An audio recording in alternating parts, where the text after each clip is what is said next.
నమస్కారం. అందరికీ మరొకసారి నమస్కారం. ఫ్రెండ్స్, ఒక్కసారి ఇటు చూడండి ఈ పొలం. ఈ పొలంలో ఆ రైతు దున్నుకుంటున్నారు, చూశారు కదా.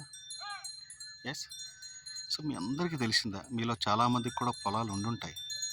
పొలం ఉన్న వాళ్ళందరూ జనరల్గా వాళ్ళ కార్యక్రమాలు ఎలా ఉంటాయంటే, ఏ టైంలో మందులు వేయాలి, ఏ టైంలో విత్తనాలు చల్లాలి, ఏ టైంలో నీళ్లు పట్టాలి, ఎప్పుడు ఏ పని చేయాలి అన్న విషయం మీద ఎప్పటికప్పుడు చాలా శ్రద్ధగా చేసుకుంటూ ఉంటారు. ఎందుకంటే వాళ్ళకి అదే లోకం. కేవలం దాని ద్వారానే వాళ్ళ ముక్తి ఏదైనా కానీ, ఓకే, వాళ్ళ సంపాదన కానీ, వాళ్ళ ఇంటి ఖర్చులకు కావచ్చు, పిల్లల చదువులకు కావచ్చు, ఏదైనా కానీ. సో ఇలా ఎంతో కష్టపడుతుంటారు వాళ్ళు. రాత్రనక పగలనక టైం ప్రకారం అన్నీ చేస్తుంటారు. ఇంత చేసినా కానీ ఒక్కొక్కసారి ప్రకృతి వైపరీత్యాల ద్వారా ఎంతో నష్టపోతుంటారు. ఎంతో బాధగా ఉంటుంది కదా.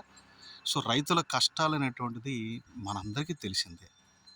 ఓకే, ఎంత కష్టపడుతున్నా ఫలితం అనేటువంటిది ఎప్పుడూ ఒకేలా ఉండదు. కానీ ఒక్కసారి ఆలోచించండి, మనము ఒక ఏజెంట్గా మినిమం 10th క్లాస్ పాస్ అయ్యి వీళ్ళు పడినంత కష్టాలు అక్కర్లేదండి. వీళ్ళు పడుతున్నంత కష్టాలు అక్కర్లా.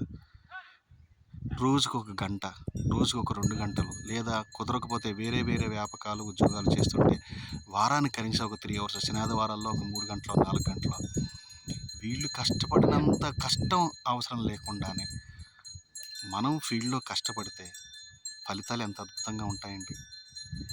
విచిత్రం ఏంటంటే వీళ్ళకి ప్రకృతి వైపరీత్యాలతో ఇబ్బందులు ఉన్నాయి, మనకి అలా లేదు కదా.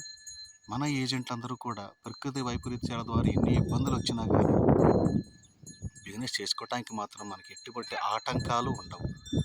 అవునక చెప్పండి మీరే. సో ఇంత కష్టపడుతున్నప్పుడు వాళ్ళు ఇందులో ఒక 10%, 5% మనం ఒక పద్ధతి ప్రకారం, ఇప్పుడు వాళ్ళు చూడండి, ఎప్పుడు దుక్కాలి, ఎప్పుడు దున్నాలి, అలాగే ఎప్పుడు మందులు వేయాలి, ఎప్పుడు విత్తనాలు చల్లాలి, ఇవంతా సిస్టమేటిక్గా చేసుకుంటున్నారు కదా. అలాగే మనం కూడా తిరిగే టైం ప్రకారం, అలాగే కస్టమర్స్ని ఏ టైంలో కలవాలి, అలాగే కస్టమర్స్ని పరామర్శించడం కానీ, వాళ్ళ పుట్టినరోజు, పెళ్లి రోజు లాంటివి వచ్చినప్పుడు వాళ్ళని విష్ చేస్తూ ఉంటాం కానీ, ఇదంతా కూడా ఒక సిస్టమేటిక్గా చేసుకుంటూ పోతే అద్భుతమైన బిజినెస్ రాదంటారా? ఒకసారి ఆలోచించండి. చూడండి, ఎవరైనా కానీ కష్టపడితేనే ఫలితం దక్కుతుంది. కానీ మన ఏజెంట్ మాత్రం కంటిన్యూస్గా కష్టపడితే ఫలితం అనేటువంటిది ఇప్పుడు ఉంటుంది, జీవితాంతం ఉంటుంది. జీవితాంతం ఉంటుంది అంటే అదేనండి, పెన్షన్. రైతులకి పెన్షన్ లేదండి, మరి మీకు పెన్షన్ ఉంది కదా, మీ రెన్యూల్ కమిషనే కదా మీ పెన్షన్.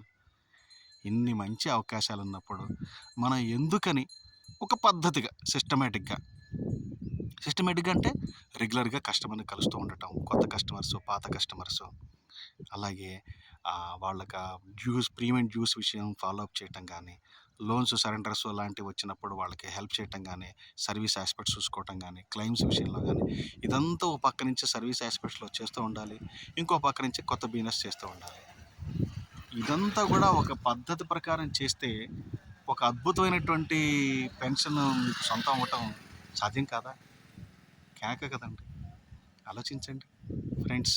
మీరందరూ కూడా ప్రతిరోజు ఫీల్డ్ వర్క్ చేసి అత్యంత వైభవాన్ని మీరు పొందాలని మనసారా కోరుకుంటున్నాను. ఓకేనా? Thank you friends. నమస్తే.